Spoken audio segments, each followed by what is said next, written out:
എല്ലാവർക്കും എൻ്റെ പ്രണാമം. വിഷ്ണു സഹസ്രനാമ പഠനത്തിലേക്ക് വീണ്ടും എല്ലാവർക്കും സ്വാഗതം. വിഷ്ണു സഹസ്രനാമത്തിൻ്റെ ഉപോദ്ഘാതത്തിലുള്ള മംഗള ശ്ലോകങ്ങളിലൂടെയാണ് നാം കടന്നുപോയിക്കൊണ്ടിരിക്കുന്നത്. ഇന്ന് വിഷ്ണു വന്ദന ശ്ലോകങ്ങളാണ് നാം അധ്യയനം ചെയ്യുന്നത്. നമുക്ക് ശ്ലോകങ്ങളിലേക്ക് പോകാം.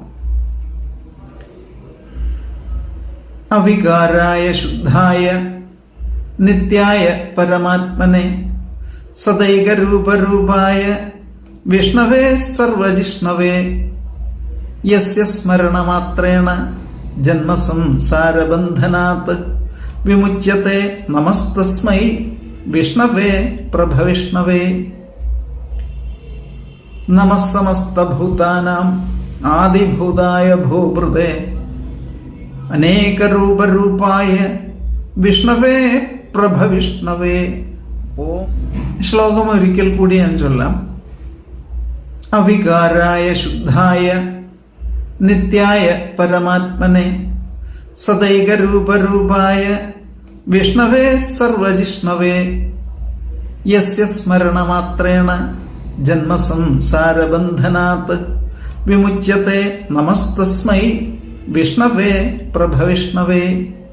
നമസ്സമസ്തഭൂതാനാം ആദിഭൂതായ ഭൂഭൃതേ അനേകരൂപരൂപായ വിഷ്ണവേ പ്രഭവിഷ്ണവേ.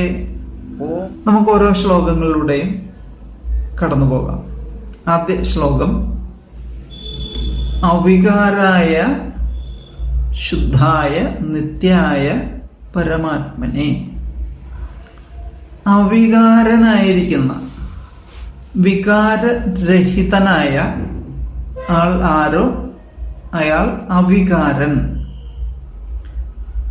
ഇവിടെ വികാരം എന്നതുകൊണ്ട് ഉദ്ദേശിക്കുന്നത് നാം സാധാരണ നിത്യജീവിതത്തിൽ അനുഭവിക്കുന്ന വികാരങ്ങളായിട്ടുള്ള ദേഷ്യം, സങ്കടം, സന്തോഷം അങ്ങനെയുള്ള വികാരങ്ങളെ അല്ല ഇവിടെ ഉദ്ദേശിച്ചത്.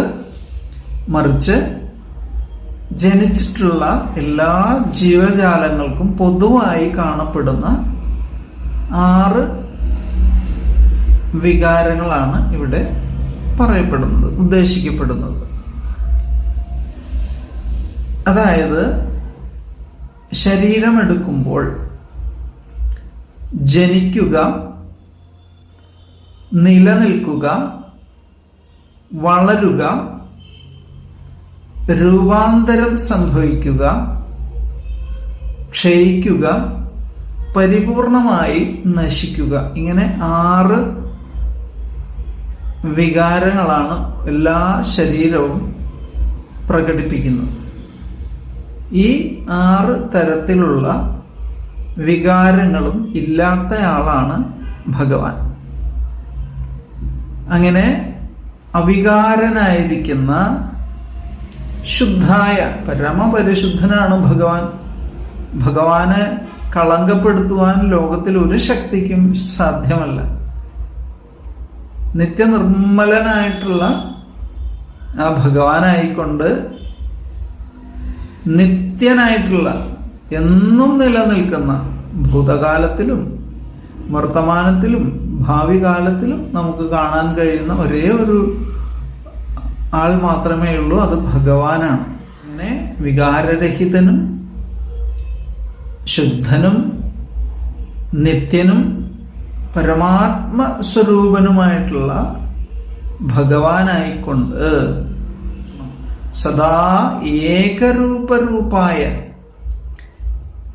എപ്പോഴും ഒരേ രൂപത്തിൽ കാണപ്പെടുന്നവൻ, ഏകരൂപനായിട്ട് ലോകത്തിൽ കാണപ്പെടുന്ന ഭഗവാനായിക്കൊണ്ട്, വിഷ്ണുവിനായിക്കൊണ്ട്. വിഷ്ണു എന്ന പദത്തിനർത്ഥം വേഷ്ടി ഇതി വിഷ്ണു എന്നാണ്. വേഷ്ടി വിശേഷേണ വേഷ്ടനം ചെയ്യുക, അല്ലെങ്കിൽ പൊതിയുക, അല്ലെങ്കിൽ വ്യാപിക്കുക. വ്യാപനശീലത്വാത് വിഷ്ണു. എല്ലായിടത്തും വ്യാപിച്ചത് ആരാണോ അതാണ് വിഷ്ണു. തൻ്റെ വ്യാപനശീലത്വം കൊണ്ട് ഈ പ്രപഞ്ചം മുഴുവൻ വ്യാപിച്ചു നിൽക്കുന്നവനായിട്ടുള്ള ഭഗവാനായിക്കൊണ്ട് സർവജിഷ്ണവേ, ജിഷ്ണു എന്ന പദത്തിന്റെ അർത്ഥം ജയിച്ചവൻ, എല്ലാത്തിനെയും ജയിച്ചവൻ, സർവചരാചരങ്ങളെയും ജയിച്ചവനാണ്, അല്ലെങ്കിൽ ആരാലും പരാജയപ്പെടുത്തുവാൻ സാധിക്കാത്തവനാണ് ജിഷ്ണു. സർവജിഷ്ണു എന്ന പദം കൊണ്ട് അർത്ഥമാക്കുന്നത് ആരെക്കൊണ്ടും പരാജയപ്പെടുത്തുവാൻ സാധിക്കാത്തവനായിട്ടുള്ള, സർവത്തിനെയും വിജയിച്ചവനായിട്ടുള്ള ഭഗവാനായിക്കൊണ്ട് എൻ്റെ നമസ്കാരം എന്നാണ് ആദ്യത്തെ ശ്ലോകത്തിൻ്റെ അർത്ഥം.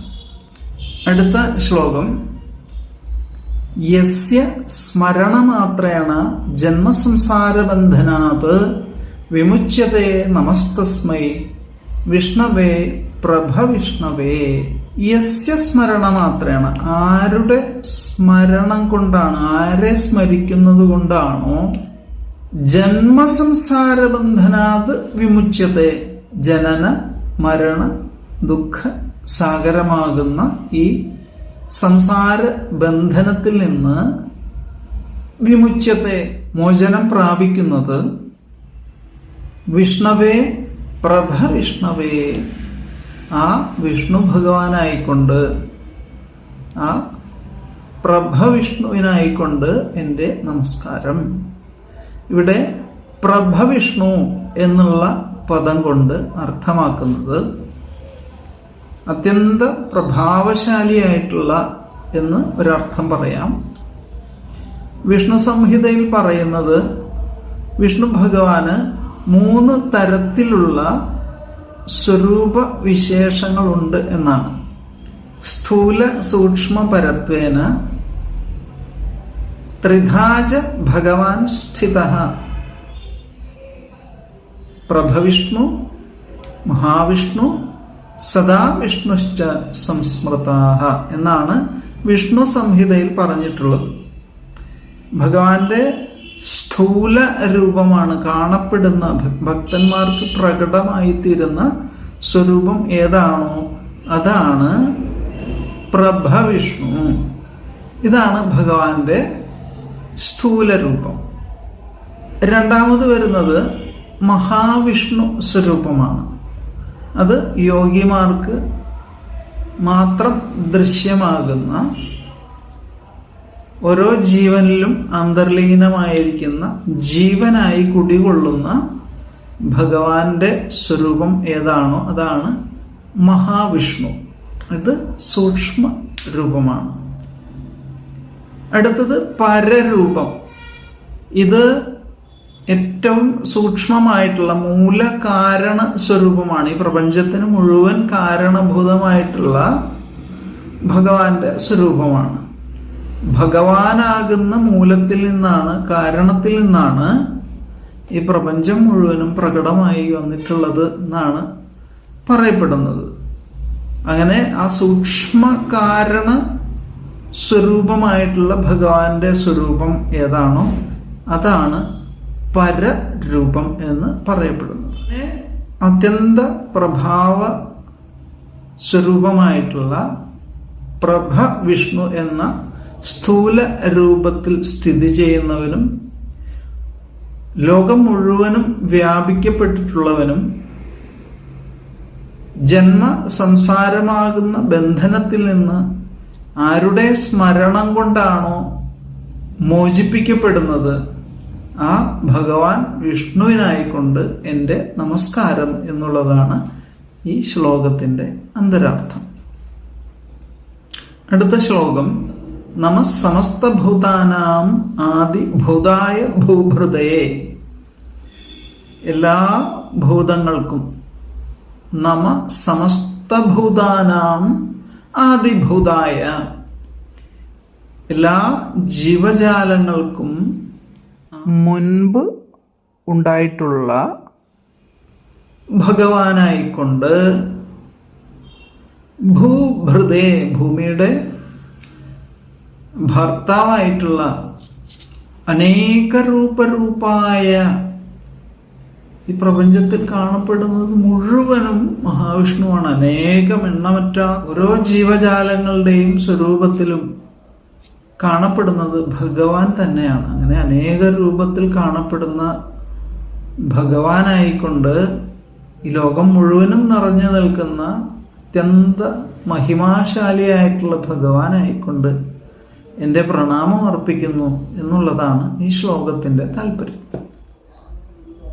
ഒരു ചോദ്യം, ഈ ചോദ്യത്തിന് എല്ലാവരും ഉത്തരങ്ങൾ കമൻറ്റ് ബോക്സിൽ രേഖപ്പെടുത്തുക. അതായത് ഭഗവാന്റെ സൂക്ഷ്മ സ്വരൂപത്തിലുള്ള ഭഗവാന്റെ സ്വരൂപത്തിന് എന്തു പേരാണ് പറയപ്പെട്ടിരിക്കുന്നത്? ചോദ്യം ഒരിക്കൽ കൂടി, ഭഗവാന്റെ സൂക്ഷ്മ സ്വരൂപം ഏത് പേരിലാണ് അറിയപ്പെടുന്നത്? വീണ്ടും അടുത്ത ശ്ലോകത്തിൽ കാണുന്നതുവരെ എല്ലാവർക്കും എൻ്റെ പ്രണാമം. ഓം നമോ ഭഗവതേ വാസുദേവായ.